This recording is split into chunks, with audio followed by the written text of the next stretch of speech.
Today in the EU, what a supermarket boycott has to do with the Romanian election.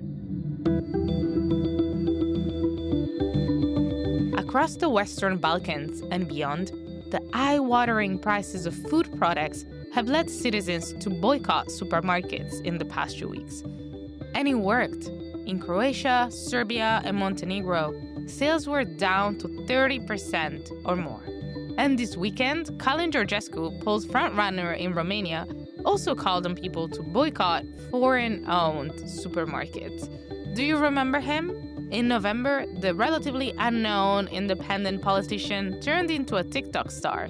Georgescu won the first round of the presidential election, but the country's top court ended up annulling the result over alleged Russian interference. So how has Georgescu's platform changed since? And what strategy is the government adopting against interference ahead of the next elections in May? Hello and welcome. I'm your host, Giada Santana, and this is Today in the EU.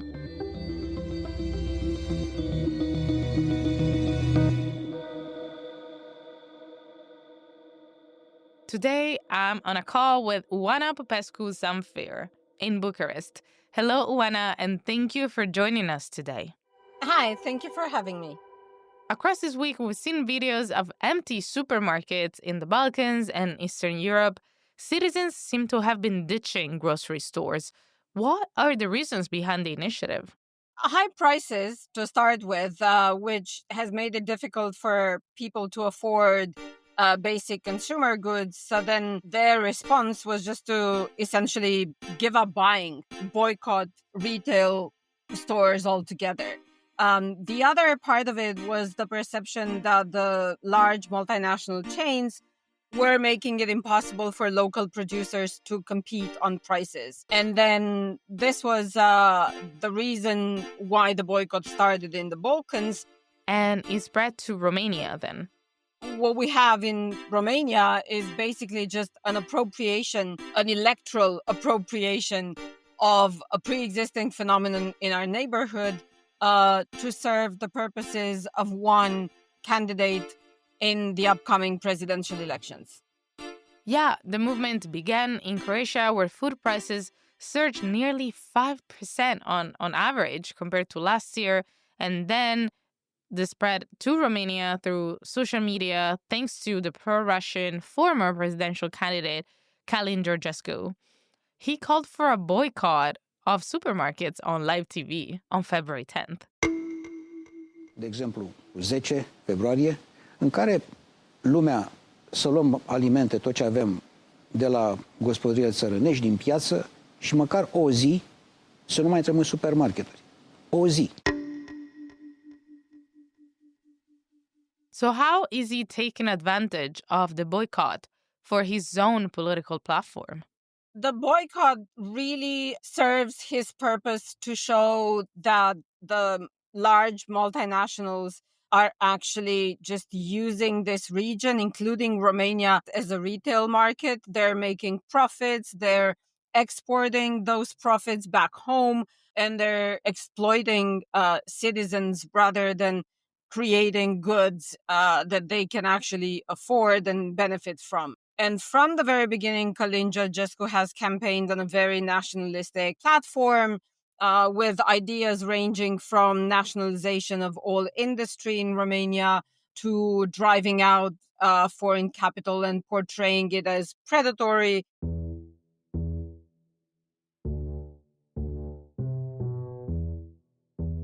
And so what he basically did was just to take advantage of this legitimate anger in the Balkans and also of the economic context in Romania, where we also have high inflation and we also have high prices and we also have upcoming austerity measures imposed by the government. And so I would say this is a copycat recipe where he was able to keep what was serving his purpose and then ditch the original reason behind it. Right. Well, rather than focusing on inflation, really, he accused supermarkets of not selling Romanian products The agricultural minister replied to him saying that 70% of what's on the shelves can be traced back to local farmers. So is Georgescu spreading misinformation? Yes, absolutely. And like I said, his rhetoric is for domestic consumption. So he was able to pick and choose what was right for his campaign. And he's been doing this from the very beginning, spreading very manipulative propaganda narratives. Many of them have actually been of foreign inspiration. Some of them are borrowed from the kind of messages that we saw launched by the QAnon movement in America over the past years. Others are borrowed from the region and they're Russian inspired. So really, it's basically a toxic mix of disinformation that was adjusted to Romanian local specificities, let's say. However, there has been relatively modest support for the boycott in Romania across the country. Is it a sign of Georgescu's waning political support? How is the politician polling? Well, he's polling very well. He's still first in people's preferences. I think the last opinion poll that I saw was putting him somewhere around 37%, but this is very volatile because public opinion itself is highly volatile. And to be honest, a lot of the people that voted for Călin Georgescu don't necessarily resonate with all of his messages. And so, how has he managed to get so much support? So a lot of people don't necessarily believe everything that he says, but he is able to channel the public anger and dissatisfaction with the quality of governance, with the political class, with the kind of electoral offer that we had for these presidential elections. And I think we tend to underestimate the extent to which people who are genuinely angry and feel that they're really not getting what they should from the state are willing to burn down the house even while they're in it. I mean, absolutely. That can be seen from the figures. Călin Georgescu had initially won the elections at the end of November last year. Călin Georgescu has an unassailable lead of more than 300,000 votes. He has no political party and is known as the TikTok candidate after he used the social media platform to galvanize his support by calling for an end to aid for Ukraine. And more than 2 million Romanians voted for him. In the end, results were annulled after allegations of Russian interference in the campaign surfaced. What do we know about the status of the investigation? We don't know much, and that is a problem because it continues to fuel this public anger over something as fundamental for democratic processes, elections being cancelled. Okay. We do know that at this point, there is an ongoing investigation by the fiscal authority looking into the illicit financing of Georgescu's campaign. Which is sort of exposing his campaign on social media, right? And we are concerned about mounting indications of coordinated foreign online influence operations targeting the Romanian elections, especially on TikTok.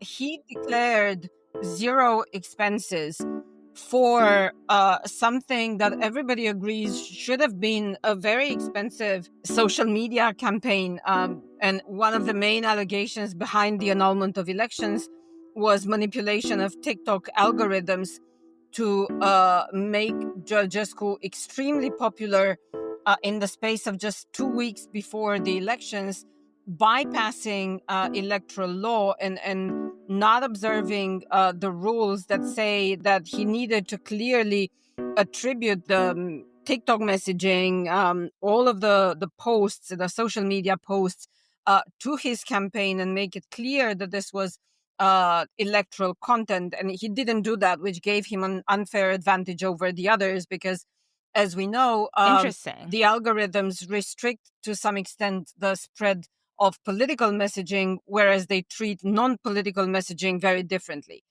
So this was one aspect of it. And the social media strategy, not to mention paying for the posts themselves, would have cost a lot of money. Yes, estimates get up to 1 or 2 million euros, which is an incredible amount to spend on social media promotion. Exactly. And so this is the investigation that's being carried out by the fiscal authority. But there's a second one? The other investigation is by the Anti-Organized Crime Directorate, looking into the rest of illegal activity. We don't even have a very clear picture of what it is exactly that they're investigating, because the other major allegation behind the annulment of elections was foreign interference. And declassified reports by intelligence services indicated cyber attacks by Russia, and also alleged other forms of interference that are not very clear at this point. But so do we have any evidence that proves Georgescu's ties to the Kremlin?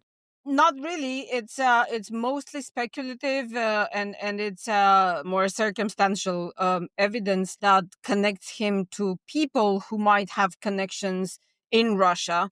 But obviously, what we would need to know if he were to be prosecuted, for instance, would be the extent to which he himself knew about those connections, benefited from them, asked to benefit from them, and so on and so forth. And because this is a public figure swaying a lot of influence online and in real life, why haven't government authorities disclosed what they have so far?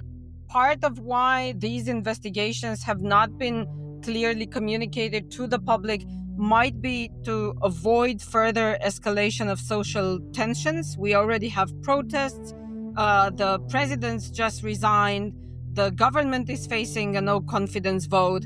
There's a lot of political instability in Romania. Society is very polarized, and the election and the subsequent annulment has only heightened that polarization. So it might be that the authorities are trying to postpone communication about the investigations to close to the deadline of March 15th. March 15th? Which is when the registration of candidacies for the rerun that's scheduled for May is supposed to expire. So, in about a month, results of the true investigations will have to be published. Yeah, because otherwise they would be giving Georgescu a platform to play victim and to profile himself as a victim of abuse by the authorities. I see. And as he's already running on this anti-establishment platform, that could only boost his visibility and potentially also cause his supporters to escalate protests into violent ones. Everybody's asking to what extent these investigations are actually continuing, and how professionally are they being carried out. And everybody's hoping for answers from the new interim president who's just taken up his position. But finally, really, these instances of Russian interference are often very hard to actually prove in terms of providing solid evidence. And sometimes all you have is the kind of logic where you have to assume that if it walks like a duck and it quacks like a duck, then it's probably a Russian duck. And with the election scheduled for May 4th, does Romania risk seeing Georgescu's triumph again? I mean, despite the controversies, he has continuous support in a very polarized society. So is this a cautionary tale for the rest of Europe, in your opinion? Absolutely. Georgescu is polling well, and if he runs, then he has good chances of winning. And this time it's organic. Obviously, he probably would have never come to this point had it not been for election manipulation and foreign interference that allowed him this level of visibility. But now this is continuing with the genuine support of people who are casting a protest vote against the political class. So you expect Moscow's interference to play out in other elections? it is very rare that Russia would leave such success stories go to waste. And usually they recycle the same kind of recipe and adjust it to local circumstances in other countries. And the major obstacle to overcome, I think, is that we tend to think of this as external interference and to try and boost resilience against this kind of foreign malign interference. But Russia is already the adversary within. Just think of the economic dependencies and the business connections in Germany that have always cast doubt over Berlin's ability to cut loose the Kremlin's influence over policy. So many other countries in Europe already have such strong connections to Russia that Moscow actually has instruments within those borders to try and sway public opinion. So this is going to be a conversation to have in the coming future. Are our democratic systems fit for purpose in a world where this is likely to continue? And we're going to see this repeat over and over again. And it's not going to be something that we can easily put our finger on. That was Oana Popescu Zamfir. Thank you, Oana. Thank you. This was Euractiv's podcast, Today in the EU. Sound design by Miriam Sanz de Tejada, research and production by Charles Cohen. Visit Euractiv to stay on top of the latest news and sign up for our newsletters. You can find us on Spotify, Apple Podcasts, and your favorite streaming platforms. Don't forget to subscribe and give us a review. It will really help us spread the word about our work. See you tomorrow. As part of our commitment to accuracy, inclusion, and transparency, Euractiv is part of the Trust Project.